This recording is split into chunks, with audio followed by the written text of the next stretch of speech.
करता हूँ। Hello student, मैं सुमित गुप्ता अपना यूट्यूब चैनल में आपका हार्दिक स्वागत करता हूँ। मैं आपको आप डेफिनिट इंटीग्रेशन की आज प्रॉपर्टी कराऊंगा। Property of definite integration, properties of definite integration, properties of definite integration. ठीक है, इस पे एक क्वेश्चन आता है आपका बोर्ड में, बहुत इंपोर्टेंट टॉपिक है आपका। पहली प्रॉपर्टी क्या स्टूडेंट क्या होती है? P1 पहली प्रॉपर्टी होती है ए से लेके बी तक fx और dx, इसका मान क्या होता है? ए से लेके बी तक एफ टी और डी टी, यानी कि through variable is change, is limit is unchange. अगर लिमिट को हम चेंज नहीं करें तो इसके वेरिएबल को हम चेंज कर सकते हैं, एक्स डी एक्स की जगह टी और डी टी कर सकते हैं। जैसे कोई एग्जाम्पल बताएं, जैसे 1 से लेके 2 तक एक्स डी एक्स का इंटीग्रेशन करें और 1 से लेके 2 तक लिमिट को हमने चेंज नहीं करा, टी और डी टी का मान निकालें, दोनों की वैल्यू आपकी सेम रहेगी। जैसे इसका इंटीग्रेशन करेंगे तो कितना आएगा स्टूडेंट? एक्स स्क्वायर अपॉन 2, और 1 से लेके 2 तक इसका इंटीग्रेशन करेंगे कितना आएगा? टी स्क्वायर अपॉन 2, और 1 से लेके 2 तक अपर लिमिट लगा देंगे, कितना जाएगा? 2 2 जा 4 अपॉन 2 माइनस 1 अपॉन 2, और ये वैल्यू कितने जाएगी? 4 अपॉन 2 माइनस 1 अपॉन 2, इम्प्लाई कितना आ गया? 3 अपॉन 2 बराबर कितना आ गया? 3 अपॉन 2। यानी कि फर्स्ट प्रॉपर्टी आपकी सेटिस्फाई हो गई। लेफ्ट हैंड साइड और राइट हैंड साइड की वैल्यू क्या आ गई? इक्वल। तो फर्स्ट प्रॉपर्टी क्या हो गई? Through variable is change, is limit is unchange. यानी कि अगर लिमिट को हम चेंज नहीं करें, अपर लिमिट अपर रहे, लोअर लिमिट बिल्कुल सेम रहे, तो इसके वेरिएबल को हम चेंज कर सकते हैं। ये पहली प्रॉपर्टी हो गई स्टूडेंट। अब देखो सेकंड प्रॉपर्टी क्या होती है स्टूडेंट? सेकंड प्रॉपर्टी आपकी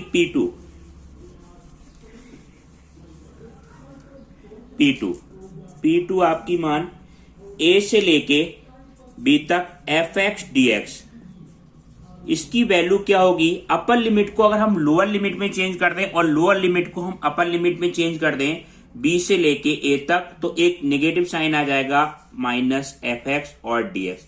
इनकी दोनों की वैल्यू क्या होगी? इक्वल। ए से लेके बी तक एफ एक्स डी एक्स का मान क्या होगा? बी से लेके ए तक एफ एक्स डी एक्स। अगर ये प्रॉपर्टी कहाँ यूज होगी? जहां पे माइनस चिन्ह आपको खत्म करना होगा, लोअर लिमिट को अपर लिमिट में चेंज कर देंगे, अपर को लोअर में, और माइनस चिन्ह को हम क्या कर देंगे? खत्म कर देंगे। जैसे कोई एग्जांपल देते हैं, जैसे ये लिखा हुआ है 1 से लेके 2 तक एक्स डी एक्स है। ठीक है, 1 से लेके 2 तक एक्स डी एक्स, और ये वैल्यू क्या है? 2 से लेके 1 तक और एक्स डी एक्स। इस पे कहीं माइनस लगा हुआ है, तो इन दोनों की वैल्यू क्या होगी? इक्वल। जो यहाँ अपर लिमिट थी वहां यहाँ क्या है? लोअर लिमिट, और जो अपर लिमिट थी वो यहाँ पे क्या है? Lower limit. अगर हम इसकी लिमिट को चेंज कर दें, इन दोनों की वैल्यू क्या आएगी? इक्वल आएगी इस नियम के हिसाब से। देखो एक्स स्क्वायर अपॉन 2, 1 से लेके 2 तक, माइनस चिन्ह बाहर लगा हुआ है, इसका इंटीग्रेशन कितना आएगा? एक्स स्क्वायर अपॉन 2, 2 से लेके 1 तक, तो ये वैल्यू कितने जाएगी? 4 अपॉन 2 माइनस 1 अपॉन 2, इस पे माइनस बाहर लिखा रहेगा, 1 अपॉन 2 माइनस 4 अपॉन 2, ये कितना आ जाएगा? 3 अपॉन 2 माइनस, ये वैल्यू कितनी आएगी? माइनस 3 अपॉन 2, और माइनस माइनस प्लस का हो जाएगा, प्लस का 3 अपॉन 2। इसमें भी देखो इस केस में left hand side right hand side की इक्वल आ गई, यानी कि ये प्रॉपर्टी आपकी क्या हो गई? सेटिस्फाई। अगर अपर लिमिट को लोअर लिमिट में चेंज करेंगे, लोअर को अपर लिमिट में चेंज करेंगे, तो माइनस चिन्ह आपका क्या हो जाएगा? खत्म हो जाएगा। ठीक है, ये सेकंड प्रॉपर्टी है। ये कहाँ यूज करेंगे? जहां पे माइनस चिन्ह को एलिमिनेट करना होगा आपका। ठीक है स्टूडेंट, अब देखो थर्ड प्रॉपर्टी। थर्ड प्रॉपर्टी आपकी क्या है? जैसे कोई हम इंटीग्रेशन कर रहे हैं, किसी फंक्शन का इंटीग्रेशन कर रहे हैं, मान लो ए से लेके सी तक, और एफ एक्स और डी एक्स, P3 है ये, एफ एक्स और डी एक्स, ए से सी यहां तक फंक्शन है, बीच में इसका पॉइंट कोई बी पॉइंट है। ठीक, तो इसको इंटीग्रेशन को ऐसे न करके ए से लेके C F X D X, इसकी वैल्यू हम इस तरह से लिख सकते हैं, ए से लेके बी तक एफ एक्स और डी एक्स, प्लस बी से लेके सी तक, बी से सी तक एफ एक्स और डी एक्स। इस इंटीग्रेशन का हमने एफ एक्स इंटीग्रेशन का 2 बार इंटीग्रेशन कर दिया, पहले ए से लेके बी तक और फिर बी से लेके सी तक।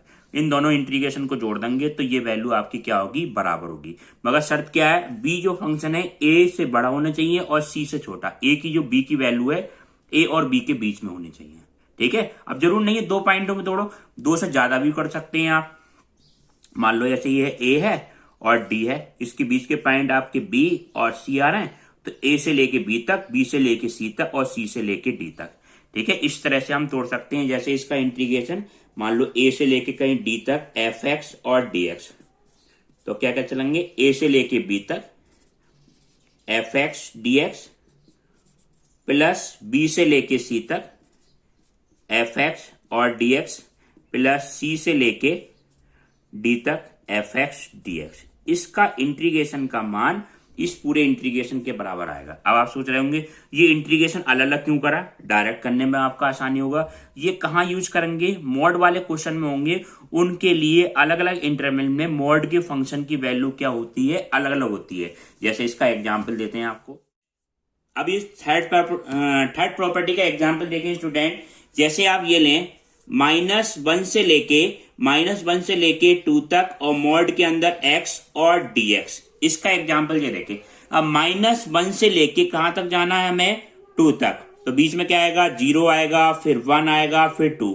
इसका सबसे पहले टर्निंग पॉइंट देखते हैं आप। मॉड x का टर्निंग पॉइंट, मॉड x की प्रॉपर्टी भी क्या होती है स्टूडेंट, मॉड x की प्रॉपर्टी आपकी होती है, मॉड x का मान क्या होता है, x होगा इफ, यदि x की वैल्यू क्या हो, इफ x की value greater and equal to B 0, minus X होगी इफ x की वैल्यू क्या हो, लेस देन 0। ये दो वैल्यू होती है, मॉड x की वैल्यू x इफ x की मान greater and equal to B 0, mod x का मान -x इफ x का मान लेस देन 0। अब ये देखो, ये टर्निंग पॉइंट आपका कितना है, 0। टर्निंग पॉइंट आप ऐसे भी निकाल सकते हैं, मॉड x को क्या रख दिया हमने, 0, x बराबर कितना आ जाएगा, 0। ये पॉइंट है। तो -1 से लेके 1 तक फंक्शन की वैल्यू क्या है, यानी कि x का मान 0 से छोटा है तो फंक्शन की वैल्यू आप नेगेटिव, यानी मॉड का चिन्ह लगा देंगे तो एक नेगेटिव चिन्ह लगा देंगे। फिर 1 से लेके 2 तक पे फंक्शन की वैल्यू क्या रखना, मॉड का चिन्ह हटाने के बाद पॉजिटिव। तो किस तरह से ब्रेक कर देंगे, -1 से लेके 0 तक मॉड x को खोला, माइनस चिन्ह लगा दिया, x और dx प्लस 0 से लेके 2 तक और x और dx, मॉड x को खोला और हमने क्या रख दिया, हमने पॉजिटिव वैल्यू रख दी। ठीक है, इस तरह से आप खोल देंगे। फिर इसको हम सॉल्व करेंगे इसका इंटीग्रेशन, तो इसकी वैल्यू का आंसर आ जाएगा। इसमें हम ऐसा नहीं करते डायरेक्ट, हम इसका मॉड x की वैल्यू खोलेंगे तो इस प्रॉपर्टी से खोलेंगे डायरेक्ट। हम x² upper limit lower limit लगाएंगे तो आपका आंसर क्या हो जाएगा, गलत हो जाएगा। अब देखें स्टूडेंट, फोर्थ प्रॉपर्टी बहुत इंपॉर्टेंट प्रॉपर्टी है। फोर्थ प्रॉपर्टी ये ज्यादातर क्वेश्चन में लगेगी। फोर्थ प्रॉपर्टी होगी a से लेके b तक F X D x, lower limit a है, अपर लिमिट कितना b, F X D X. इसका मान क्या होता है, a से लेके b तक f a प्लस b और माइनस x और dx के बराबर होता है। दोनों लिमिट को जोड़ेंगे और जो भी वैल्यू होगी x उसमें से हम घटा देंगे, इन दोनों की इंटीग्रेशन की वैल्यू क्या होगी, इक्वल। अब इसको हम जनरली ऐसे भी लिख देंगे, अगर लोअर लिमिट 0 हो, अपर लिमिट a हो और एफ एक्स और dx। अब दोनों लिमिट को जोड़ेंगे, कितना आएगा, 0 प्लस a 0 आ जाएगा, 0 प्लस a आ जाएगा।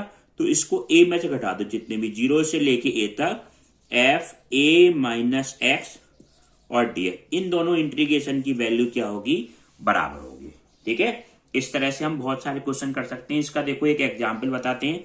जैसे इसका इंटीग्रेशन आपका है, इंटीग्रेशन करने को आ जाए आपको i बराबर 0 से लेके π/2 और साइन एक्स बटे साइन एक्स और प्लस का कितना है, cos x और dx, इसको डाल दो फर्स्ट। और चौथी प्रॉपर्टी आपकी क्या है, 0 से लेके a तक एफ एक्स और dx की वैल्यू क्या होती है, 0 से लेके a तक एफ a माइनस एक्स और dx होती है। ठीक है, अब ये देखो a की जगह वैल्यू कितनी है आपकी, π/2, a की जगह वैल्यू π/2, जितने भी x हैं 1 2 3 तीनों में उसमें से घटा दो, आप π/2 में से घटा दो, dx वाला टर्म ऐसे लिखा रहेगा। तो i बराबर कितना हो जाएगा आपका, 0 से लेके π/2, ये वैल्यू कितनी हो जाएगी, साइन π/2 और माइनस कितना हो गया x अपॉन ये वैल्यू कितनी आ गई, साइन π/2 और माइनस एक्स और प्लस कितना आ जाएगा cos π/2 और माइनस एक्स और dx।